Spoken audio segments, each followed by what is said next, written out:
Good evening, folks. Thank you so much for being here. My name is Sharon Olkin, as Aaron just said, and I am the Executive Director of Gateway Public Schools. And we're really thankful to have so many families with us this evening for our town hall to talk about the start of school. This has been a crazy, crazy time, and we appreciate through all of it your support and partnership, patience, dedication to your kids' education. It's just been such a great reminder to all of us how much we love the Gateway community, kids, families, staff, and how much we miss seeing you every day in person. We are today going to share with you our plans for the start of school. And I just have to start by saying, as I'm sure you know, every time we think we have a plan, something in the public health situation changes, and therefore so do our plans. But we are truly hoping that what we are putting forward today takes into account all the possible changes that could happen so that we can start the year with a firm plan for what school is going to look like. And so that's what we're going to share with you today. We also are excited to have the opportunity to hear your questions and perspectives. So thanks for being here for this town hall for that. The only other thing I want to add before we get to the panel, which is Gateway Middle School leaders whom you either already know and love or are about to meet and get to know and love, is I just want to say a little bit about Gateway's commitment to health and safety. We made the decision because we believe it is both the most responsible and safest decision to start the school year fully in distance learning, truly because of our commitment to health and safety. We desperately hope, as we know you do too, that that will change at some point in the semi-near future. And before we end up back on campus in any capacity, we will have another meeting similar to this one, where we can talk about the specific protocols around health and safety that will be in place for our staff and kids to keep everybody safe. So that's not actually the topic this evening. We're going to start tonight talking about what we are going to do at the start of school and what that'll look like. So with that in mind, I'm very excited that we have a great panel of Gateway leaders here to share the plans with you. And so I'm going to ask our panelists to go ahead and introduce themselves. Thanks. Hi, my name is Holly Mack. I am the principal of Gateway Middle School. Thank you for coming tonight. Hi, I'm Aaron Watson. I'm the new Director of Schools and Partnerships, being principal at Gateway Middle School, and I'm excited to pass the mic to our new principal, Ms. Holly Mack. Oh, hi again. I'm Holly Mack. I'm the principal of Gateway Middle School. I think Mr. Watson might be having a slight internet lag. I can go next. I'm Lucy Hillardis, and I'm our assistant principal, former 8th grade humanities teacher, and I'm really excited to see so many familiar names, those of you attending, and look forward to meeting those of you who are new. Hi, everybody. I'm Cassandra Doherty. I'm the director of the Learning Center at Gateway Middle School, and I'm really glad that you're all here. So thanks for being here.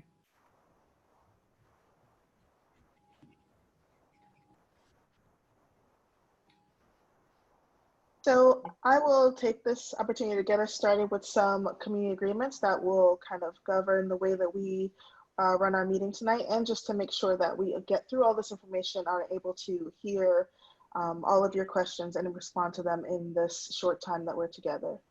So the first thing we'd like to start by saying is that we are all partners in figuring out the situation that our students are in right now, in the current context that we're all in for educating your students. We also recognize that this is a challenge for everyone, all of you, all of your students, all of us as school staff. We have been working very hard to make sure that we have the best plans for students when we start back school this year. We also want to tonight appreciate the diversity of perspectives.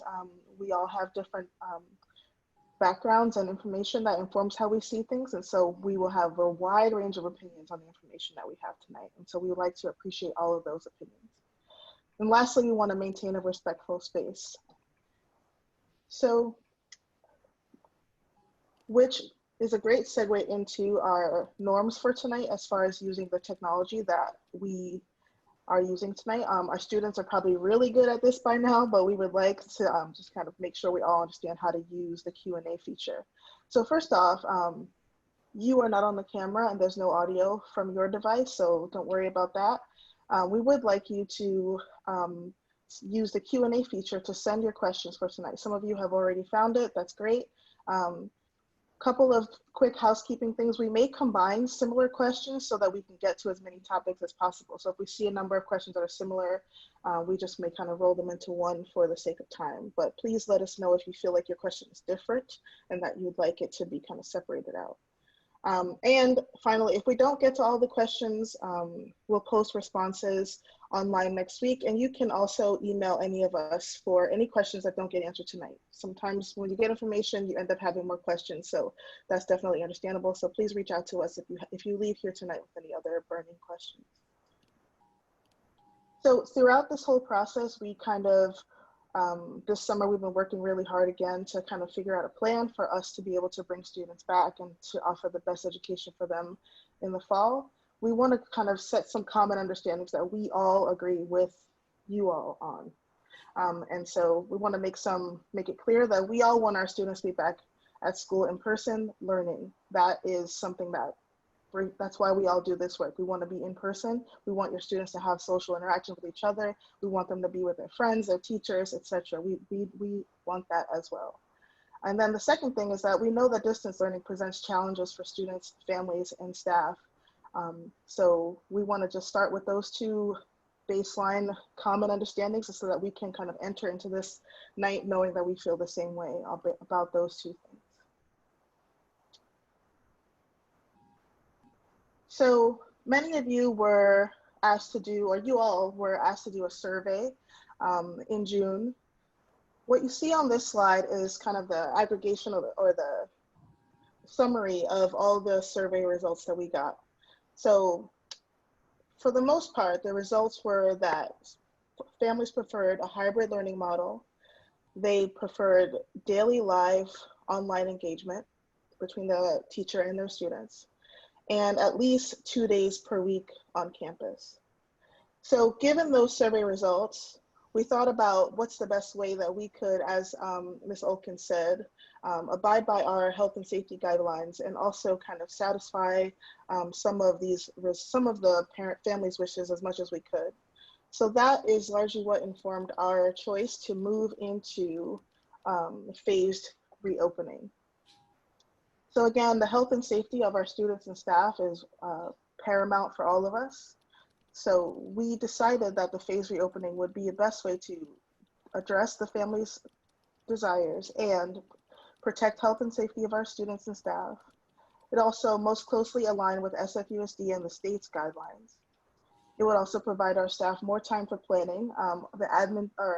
The whole team that you see here has been working all summer long. However, our teachers are on summer break. So we do recognize that we need to have some more time for planning for a safe reopening.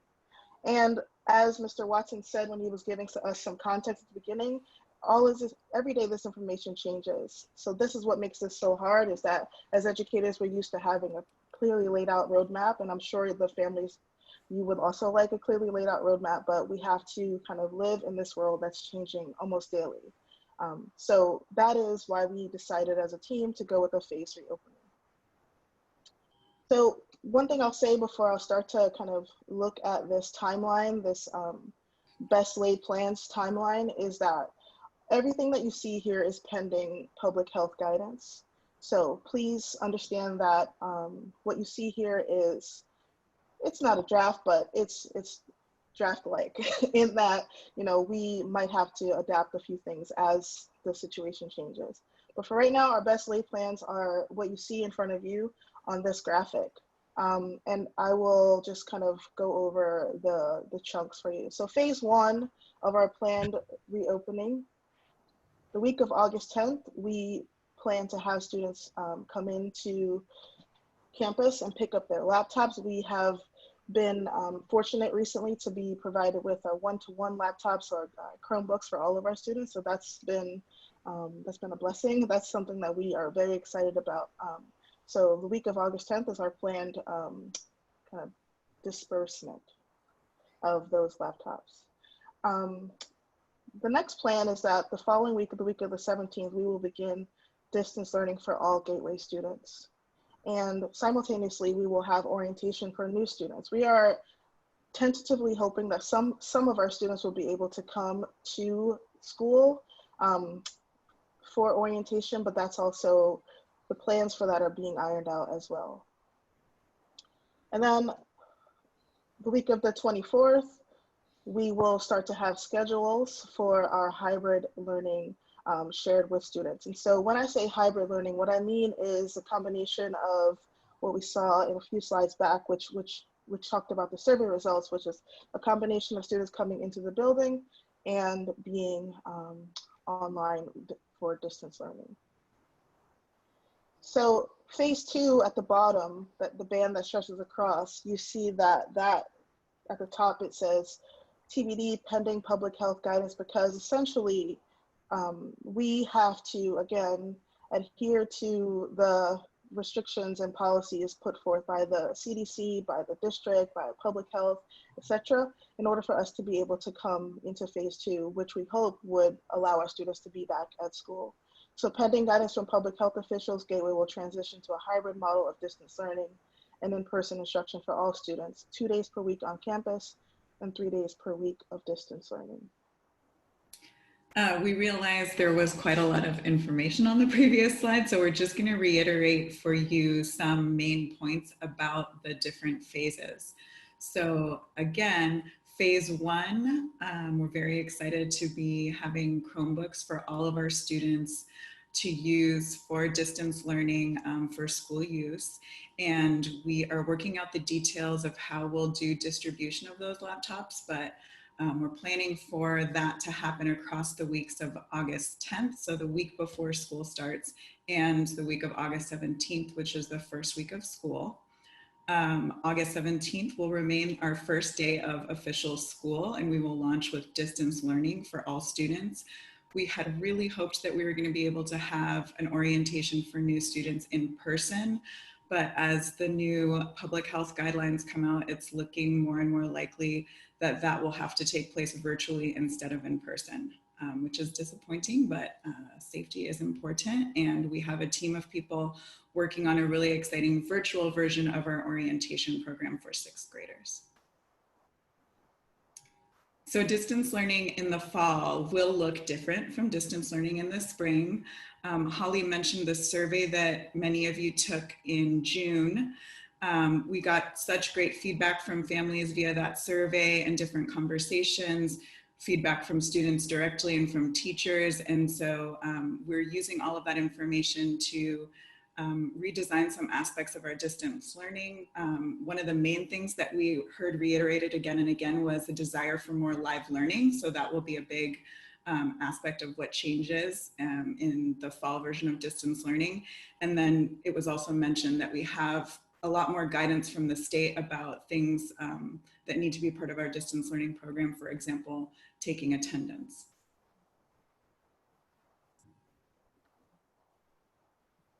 Hi, everyone. So that brings us to phase 2, which pending public health guidelines, we would transition into a hybrid model that would have students on campus for in-person learning part of the time. And our goal is that we would have about 50% of students on campus. And based on the feedback that we got from families, 2 days per week on campus is preferable. And then 3 days per week would be distance learning. And our cohort model that we already have set up allows us to keep students together in small groups. And so we're lucky that we can draw on that for the planning of phase 2. And I know that when we originally sent out information about our phase reopening, we had hoped to have a target date for starting phase 2, but given the governor's latest directive, we know that we might need to wait until San Francisco as a county is off the watch list before we can move into this phase.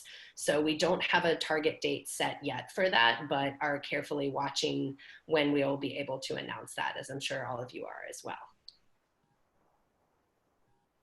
And as we begin to make plans for in-person learning, as I mentioned, we need to meet as a society a public health criteria to be off the watch list for 14 days. And then San Francisco public health officers have to approve. It's also very important to us that as a school, as a campus, that we are able to meet requirements for health and safety. So we need to make sure that we are adequately preparing to do that when it is safe to open. And then in terms of scheduling, I know that there are a lot of questions about how we will schedule students on campus during that time. So we will do our best to address preferences. Siblings is a pretty easy one to address. I know that lots of people are wondering about carpools. So we will be sending out a survey next week to get a little bit more information from you on those preferences, and we'll do our best to adhere to them. So next steps, as I mentioned, survey coming next week. We are really wanting to have 100% participation on this survey because we're gathering really important information. So information about tech and internet access needs, scheduling preferences, health considerations. So please, if you know any parents that are not here with us tonight, communicate that they will be getting a survey next week that's going to be really helpful for us. We also know that questions that we don't get to today will go out in an FAQ to families next week, and that might also be helpful if you want to have a little bit more time to review some of the information. One other piece I would like to add just about the siblings is we will be considering siblings within schools and across schools. So that's why the survey will be for both Gateway High and Gateway Middle, because we also understand that it's important to accommodate siblings across schools.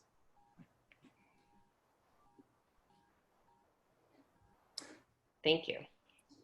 So we are going to do, in a moment, be getting questions that you've submitted from the Q&A. So you can continue to submit questions and comments at the bottom of your window, type in your question, press submit, and then we have somebody behind the scenes that's kind of gathering questions and seeing trends and things like that. While we get started, a few of us are going to share some common questions that have come up already, either last night or tonight. And then in a few minutes, we'll be getting to other questions that have come up tonight. So I'm going to start with, while we're not going to address everything health and safety, we have gotten a lot of health and safety questions related to in-person learning. So the first answer is that we are doing distance learning to start due to the health and safety requirements and the concerns.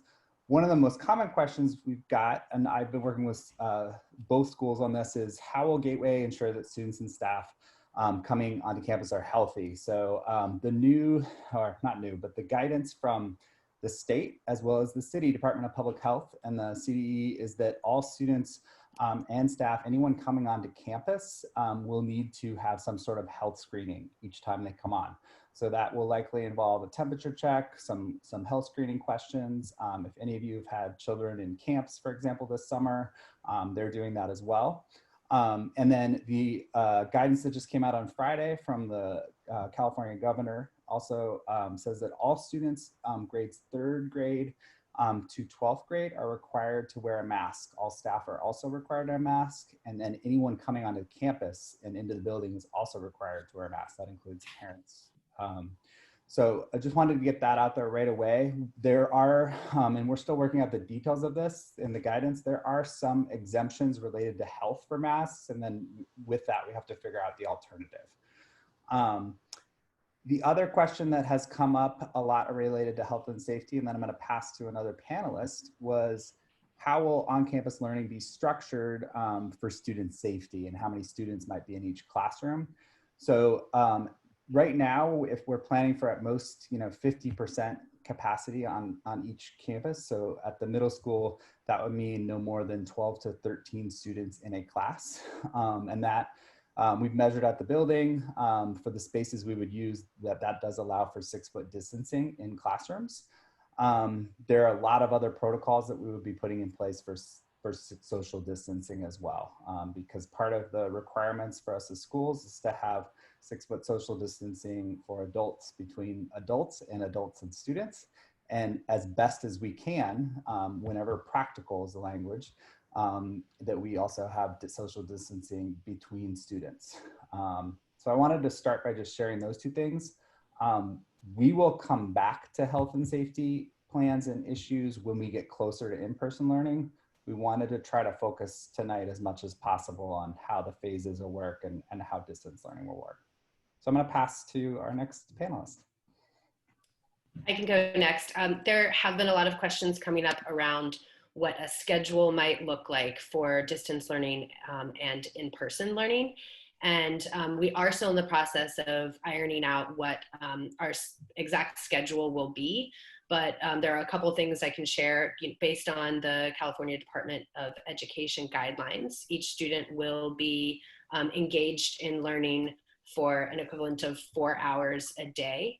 So with distance learning, an element of that will be live and synchronous, and in-person learning, obviously, that's not an issue. But for both of those schedules, students will be attending all of their classes. So math, science, learning seminar, humanities, and co-curriculars. So PE, Spanish, and art will be a part of that mix. There's also a question related to that about tracking engagement or online learning during distance learning. And as Cassandra mentioned, that is something that's new to the fall distance learning that wasn't a requirement in the spring. So we will be taking daily attendance for each class, and tracking student participation, work completion through our regular PowerSchool system. So those of you who are returning to us, that's a place that you can see whether students completed assignments and were present. And like we did in the spring, we will be reaching out to students and families as soon as possible if it appears that students are struggling with absences or getting work turned in or understanding content. So we will be providing support if we see that that students need more with that. I can go next. There have been a number of questions about what IEP services and learning supports will look like during distance learning and also during the hybrid model. So I just wanted to let people know, although many of you probably know this already, that we collaborate with SFUSD for all of our special education services. So our learning specialists, school psychologists, related service providers, paraprofessionals are all SFUSD staff who work here at Gateway. And because of that reason, we need to wait for their guidance to know the details about what those services will look like. And so we're in close communication with the special education department at SFUSD, and we'll let you all know once we have more information about that. That said, there are things that we know we will continue to prioritize even though we will be working remotely. So those are things like having collaborative planning time between learning specialists and the content area teachers so that we can make sure that the distance learning curriculum is accessible and it's designed with all of students' learning needs in mind. We'll also be really prioritizing working closely with families to figure out how we can best meet students' needs, and providing direct support to students via phone and video as we did when school closed. If you have specific questions about your student's plan or concerns, please know that when we do start school, your child's case manager, if your child has an IEP, will reach out to you directly to talk about the specific plan for your student. Similarly, if your child has a 504 plan, then we'll be reaching out to you about that specific plan. If you have more general questions about either of those things that you'd like to ask before the start of school, you can definitely reach out to me. My email will be on the last slide at the end of our presentation tonight.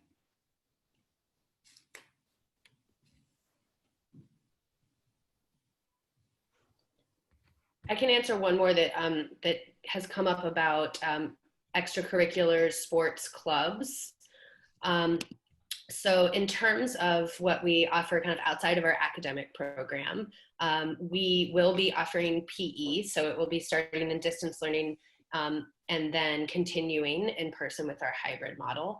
Currently, there are no athletics allowed for the fall season. So, and that's, you know, across the city. So there won't be athletic options, unfortunately, at the start of school. And we do hope to provide club-like opportunities and opportunities for social engagement to a greater degree than we were able to in the spring. So having virtual club meetings and opportunities for students to gather with affinity groups. So that is something that we plan to offer this fall when we start with distance learning.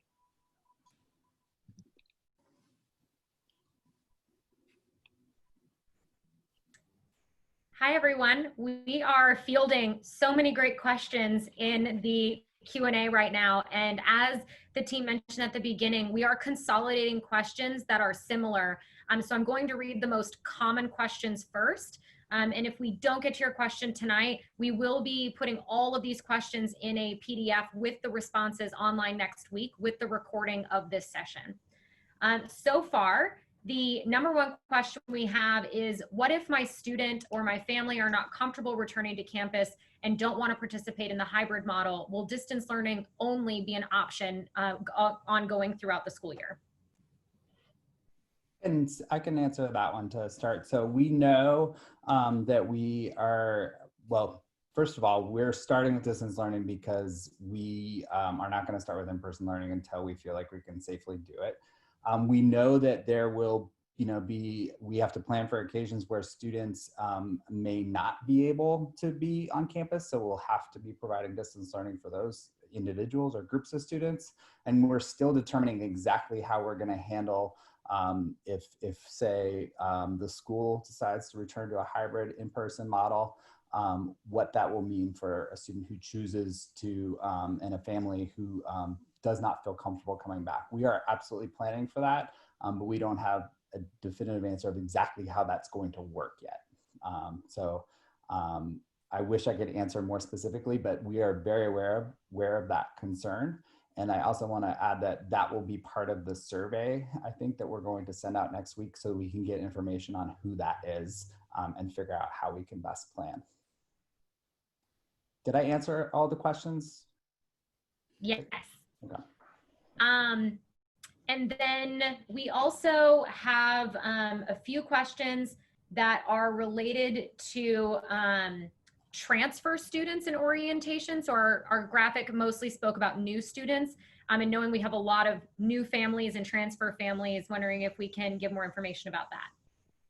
Absolutely. So we are planning to have a transfer student orientation that will look a little bit different than the 6th grade one. So stay tuned about dates for that. But yeah, absolutely, that's an important part of welcoming students into school. And is the start of school for distance learning, is there any way that date will change, or is it definitely August 17th? It is definitely August 17th. Yes.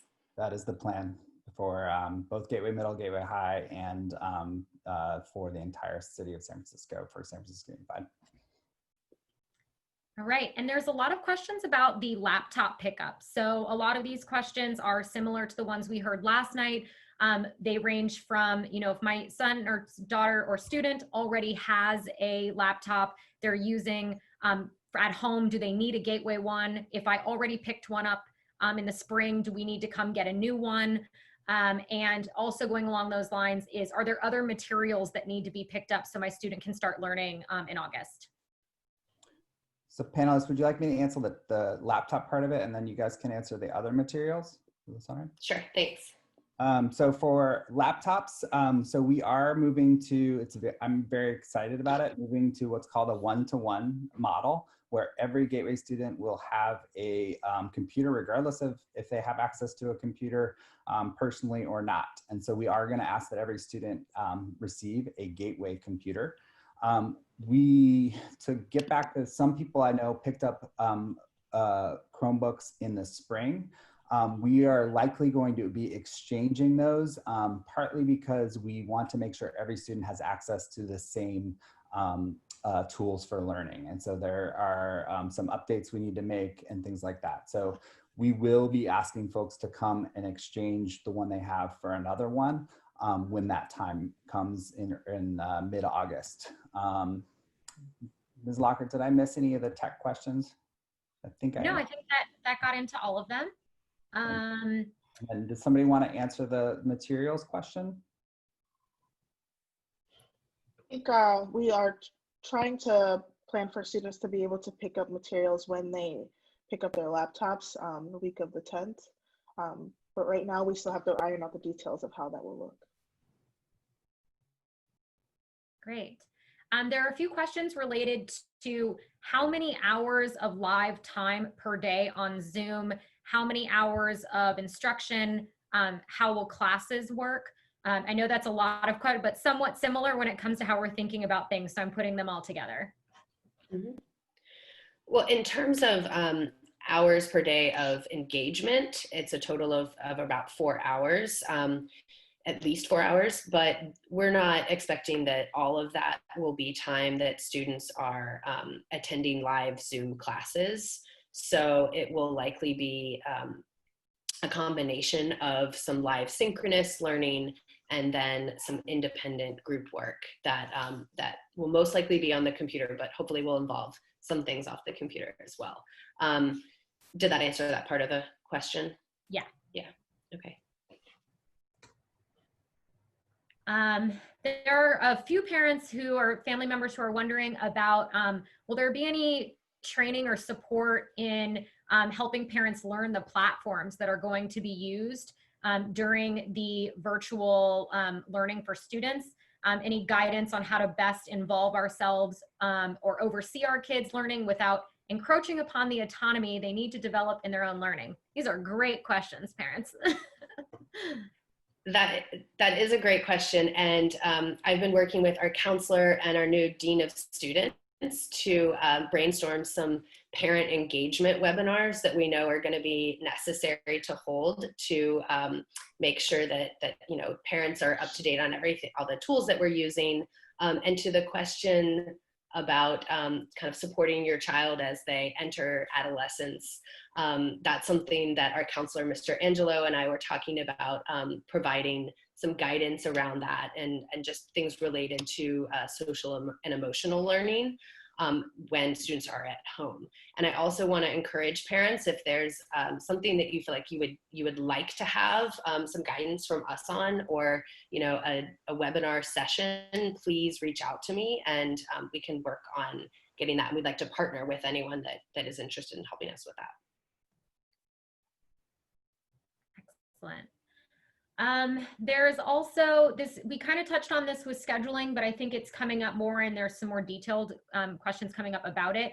So when we're in the hybrid model, how will it work that students are learning when they're at home? So if lessons are going on throughout school hours for students who are on campus, what's happening with the students who are at home on those 3 other days?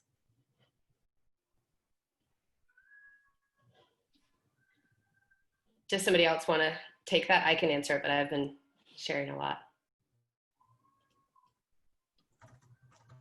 Go ahead. Okay, so the way that we're designing the hybrid model would not have students on campus the entire regular hours of the school day. So it will be a shortened school day to account for the fact that teachers are going to need to be leading some distance learning at that time as well. So likely when students are in person, teachers will be setting them up to do some of the work that they will need to do more independently when they're at home. So the exact schedule for that, we don't have ironed out yet, but imagine that after the students leave in person, teachers will then be engaging with the distance learning with students. Excellent. There are several questions about, and this is in the health and safety category, thinking about what will happen if someone in a cohort tests positive for COVID or has symptoms of being sick. And so they're asking about students and teachers. I can speak to those. There's pretty specific guidance that we've been given both at the state and the city level. I will say that that has changed week by week. So we're just following it as it comes. So for example, if a student or a staff member is exposed, even if they're not symptomatic, there's a protocol for sending them home and then consulting with the Department of Public Health until they can return. So there are also protocols for if, you know, that happens within a cohort of students, then we also have to plan for, in consultation with the Department of Public Health, how for quarantining. So the recommendation is typically that we will be need to quarantine for 14 days. Again, that would be determined by the Department of Public Health, not just the school. They're very clear about that because they're the experts on this. So we would, if a case came up or if symptoms came up, if this happened on campus, we would immediately isolate that student, identify who they've been having contact with, most likely their cohort, small cohort group, and then determine next steps. If a student has to be home for some sort of quarantine, we will also be needing to run distance learning for those students, whether it's an individual, a group, or a large group. So all of those things are pretty specifically outlined for all schools. And so we're going to be developing our protocols based on what we've been asked to do by the Departments of Public Health at the state and city level. Thank you. What can families do to support a safe and supportive school environment? Is there any advocacy that Gateway needs? That's a great question. I mean, I can, my response is not necessarily Gateway specific. I would say one of the things that I think we're seeing in the news right now too is that as schools, we are a first line, provider for students, but whether we can open is really determined by a lot of other factors. So the things that I think as citizens, not just for Gateway, that we want to be advocating for are things like, public health measures, which have been fairly strong in San Francisco. One of the issues that we're foreseeing is also transportation. How will students get to school if there's in-person learning? Resources. That is starting to shift a bit, but there's not been necessarily, part of the issue of reopening throughout the state is there's not necessarily been enough resources allocated to do all of the additional things schools, not just Gateway, will need to do. So in terms of advocating, I think just understanding that we understand that we serve an essential community service for our students, but also for families. And we need to think about how as a whole community we're coming together. So I appreciate the question. Great. So we are getting to the point, we have 15 minutes left in our town hall tonight. I'm going to try to answer, we have about 45 questions that we will not get to tonight. So I'm going to now read them in order that they were received because we've covered all the ones that were repeated questions. When would my students' schedule and just classes for the day be provided for distance learning? So that's something that we are working on drafts of what the distance learning schedule will look like now. And then once our teachers return to school, which happens the week before school starts, we'll get their feedback on their schedules for distance learning and send them to families then. And will that include questions about what time school starts and what time school ends? Exactly, yes. Okay. If a student needs to clean out their locker from last year, what do they do? And will they be given new lockers this school year? So I can speak to some of that. We sent out, for a request for students who wanted to set up an appointment to come in and get things. We did have to clean out a lot of the lockers just for having our custodial team doing that for lots of reasons, including like students left food in lockers and things like that. What we did do is set aside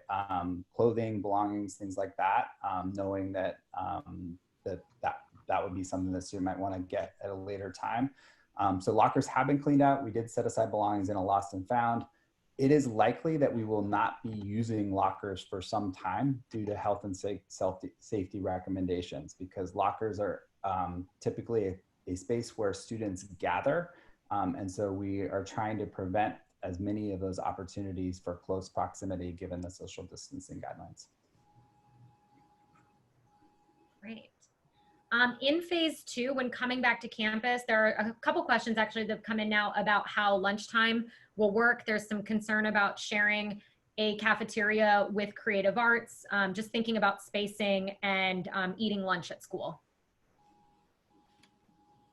I can take that one. So we will likely keep kids in classrooms with their same group that they're with all day. So we would bring, if a student needed to get lunch from the cafeteria, we would bring it to them.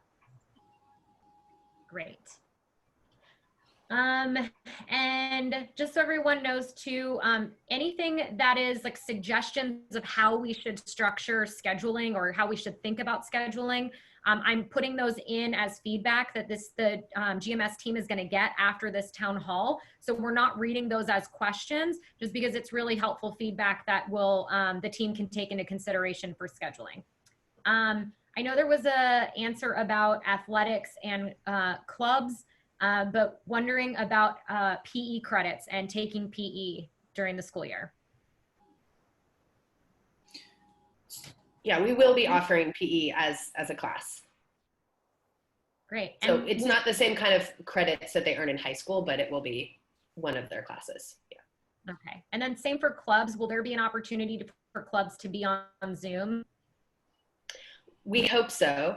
So that's something that, that probably won't be, the first thing that we start up in distance learning, but our hope is that we can get some club options going. I know we have teachers that are really excited to host clubs, so stay tuned about that. And we hope that's an important element of the fall. Great. And then there are a few questions about after school programming, specifically Boys and Girls Club. It seems like returning families who have relied on that program. Will there be after school programming? I can speak briefly to that. So all of our partners that we work with for after school and partner programs, Boys and Girls Club, YMCA, are all also in the midst of figuring out what their programming will look like. We're going to be meeting with many of them next week to try and iron out what's possible and what's not.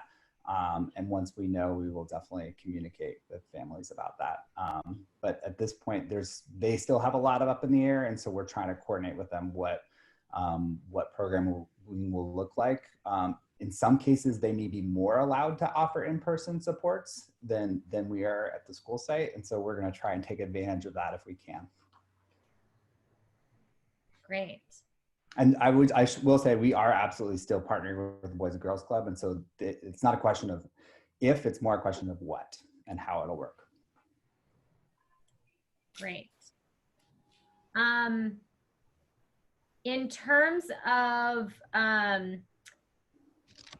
there's a couple questions here of kind of if a student is sick and unable to participate in distance learning, how will they make up for their classwork, or how will their grades be affected, which kind of leads to a secondary question of how are you thinking about grading for this school year? That's a great question. So I can answer the broader grading question, but if somebody else wants to explain what we might do if a student missed school from illness. But I think I mentioned before that we're in the process now of revising our distance learning plan. So when we closed school at the end of last year, we shared with you all our distance learning plan that included how we were going to go about grading. And so right now we're redrafting that, given that our context is going to look pretty different for distance learning. And so it will look more similar to what we did when we were at school in person. And so, having assignments be graded the way that we are all familiar with our 1 through 4 grading scale, and using rubrics to assess how students are doing in different areas.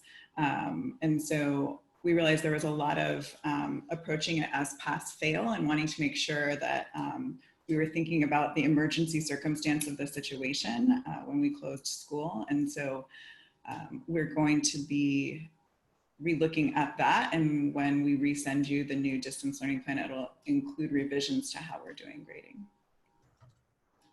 And in terms of if students are absent because of illness, I mean, we'll approach it similarly to how we did when, we're in school in person, where if a student, is ill, then those are excused absences. And in terms of any learning that they may have missed, we'll develop a plan with them based on, what their needs are and how much they missed, how long they're out, to get them back up to speed. But that's not something that we want families to worry about, getting too far behind. That's something we'll work with you on. Great. All right. Is SFUSD supporting Gateway in regard to helping you evaluate the environment of the building? Example, helping you evaluate the ventilation system, sourcing or forming testing procedures, just kind of asking more about how, kind of where is Gateway in line with what SFUSD is doing? I can speak to that. We've had a lot of so just to clarify for everyone in the audience, the building is an SFUSD building. So that, and we are placed at Lisa from the district for Gateway Middle School. And so we share the responsibility of maintenance in these kinds of questions. So there have been a lot of district building and grounds and different folks coming through the building and working with our facilities manager. So there are some things in place. I would say there are still some things we're trying to work out with them, which is partly why we are not opening school on August 17th. We want to ensure that all of those things are addressed. Great. Holly, I'm wondering if you can tell us, we have several parents who are curious about if we've considered outside learning as an option for students. I think that there has been a few conversations about outside learning as one part of the hybrid phase when we get to it. But yes, we have considered it, and there are some conversations happening about that being possible. Great. What if my student wants to come into school more than 2 days a week?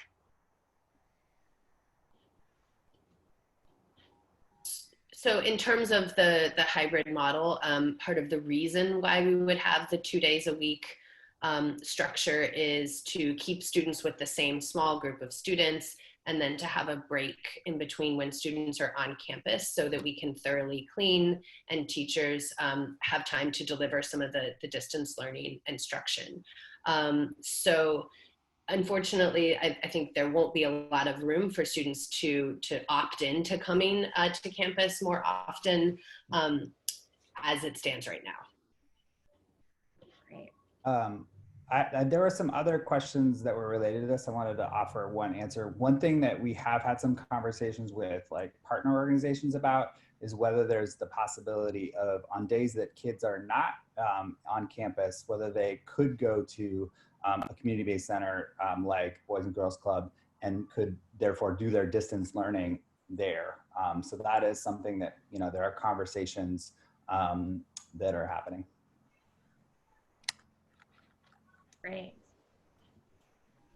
So we're going to go a little bit over our time tonight just because there are so many great questions here.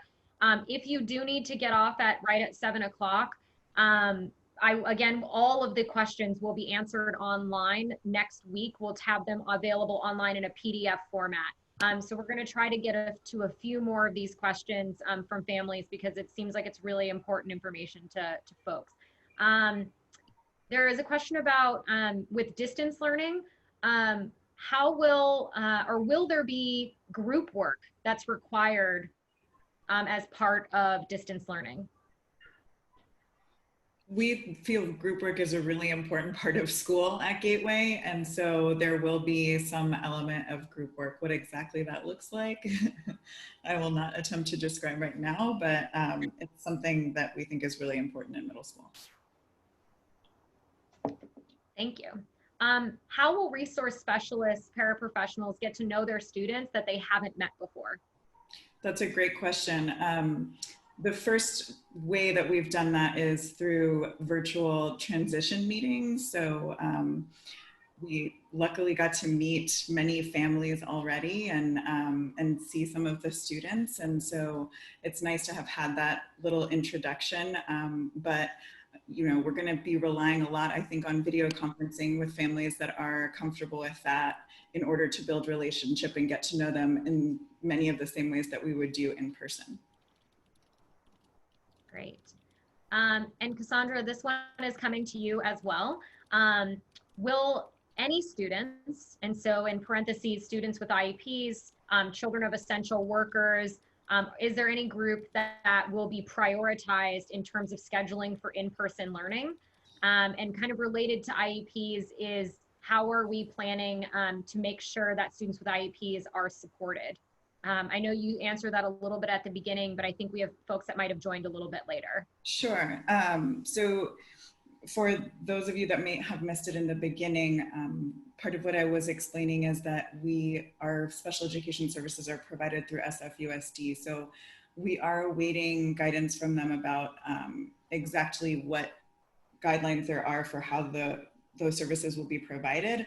That said, there are certain things that we always prioritize, and those are co-planning between teachers and working really closely with families and supporting students directly. And so we'll continue to do those things. And I think the number one way we make sure we're meeting students' needs is our relationships with families. So, you know, if you do have ideas or reflections on the distance learning experience your child just went through, please do reach out. And that is why the case managers reach out right off the bat to talk to you and get feedback and work with you to develop an individualized plan for your student. I think the other part of the question was, will there be certain groups of students prioritized for in-person learning when we do eventually get to the point where we can have students on the campus? The answer is yes. I don't have details about that, but in much the same way that other school districts in San Francisco are doing, we need to prioritize students that we know have both academic, emotional needs that require additional services and get them onto campus as soon as we can so that we can provide those really important services to them. So they will be in our minds as we're figuring out returning to school campus. Great. Thank you. Is there protocols surrounding students who refuse to wear a mask, wear it incorrectly when on campus, and how will that be addressed? I can speak to what the guidance is for schools, and then I would say we're still working out what this will look like in practice. So the guidance is that if any staff or student is not able to wear, not willing to wear a mask, we will provide masks if a student forgets a mask. They actually are not allowed to be on the campus. And so they would have to go to distance learning for that day or for a period of time until that's worked out. That's the guidance from the Public Health Department, from the State Department of Education, from the city.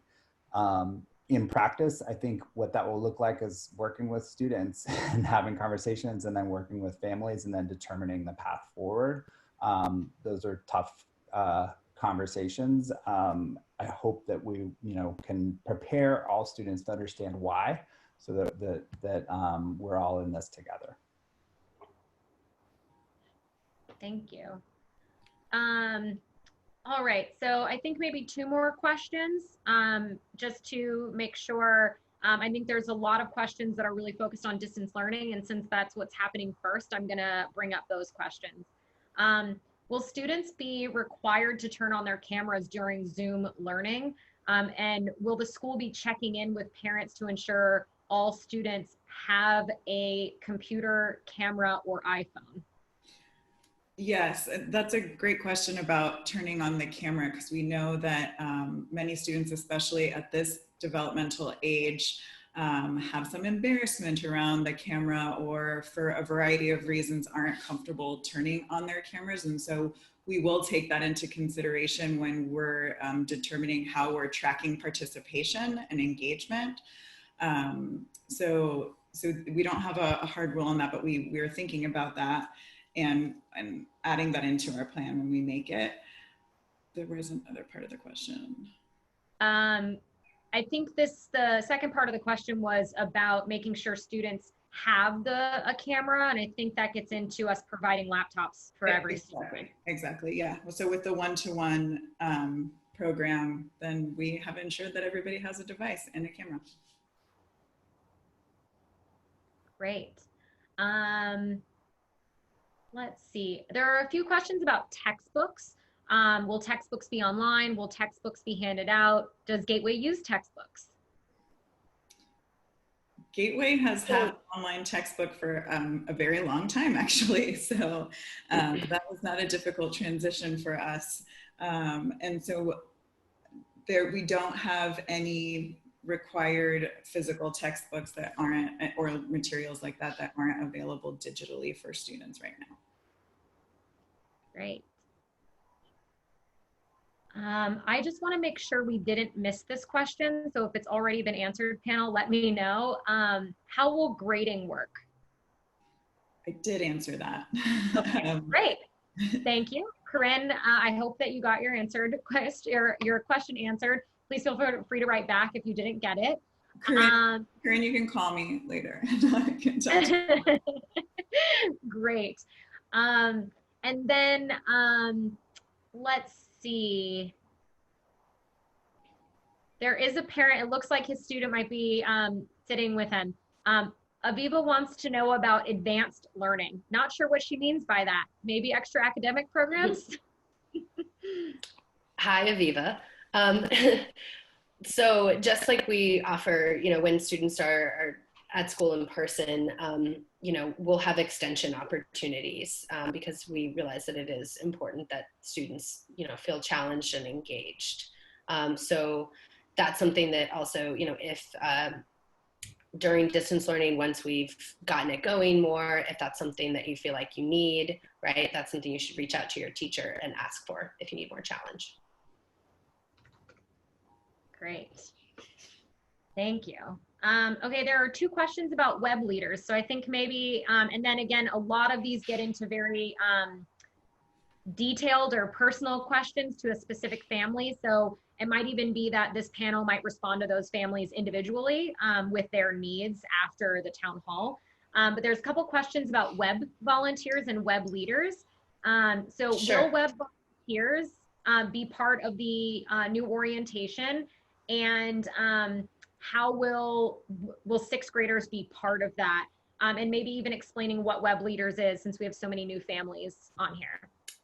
Yeah, absolutely. So WEB is a program that we use. It stands for Where Everyone Belongs. And it utilizes a small group of 8th graders to really welcome our new 6th graders into the school. They run orientation, and then periodically throughout the year engage with 6th graders in small groups. So Mr. Angelo has really been the leader of that program.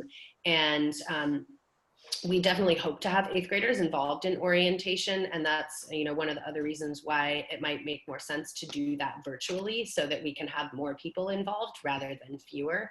And in terms of dates and further details for that, I am actually meeting with Mr. Angelo next week to iron that out. So stay tuned, web leaders, for some additional information coming soon about that. Great. Again, we will definitely not get to all of these great questions. So our team now will work on consolidating these and posting them with answers online by next week, along with the recording of tonight.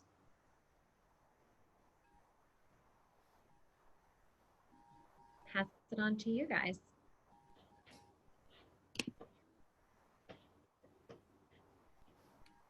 I just want to thank everybody for all of the families who are able to come on tonight. I can't see, but I know that there are a lot of people out there based on the numbers that are popping out, over 100 easily.